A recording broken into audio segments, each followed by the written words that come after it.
Inilah spesifikasi pesawat pembom Rusia Su-34 yang dirilis Kementerian Pertahanan di Telegram pada Jumat 14 September 2022.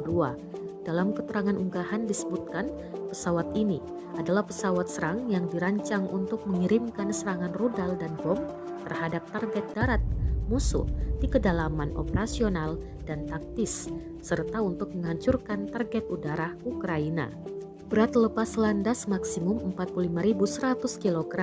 Kecepatan penerbangan maksimum di dekat tanah adalah 1.400 km per jam.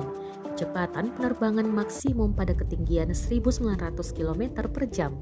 Jelas militer Rusia. Selanjutnya pesawat ini memiliki persenjataan bom udara termasuk KAB-1500 dan KAB-500, roket pesawat tak terarah, peluru kendali udara ke permukaan, udara ke udara, built-in cannon MOS GSH-301 dengan peluru kaliber 30 mm. Selama operasi militer khusus, awak pesawat pembom tempur Su-34 menggunakan rudal udara ke permukaan. Pilot setiap hari menghancurkan benteng Ukraina dan posisi yang dibentengi. Terima kasih sudah nonton.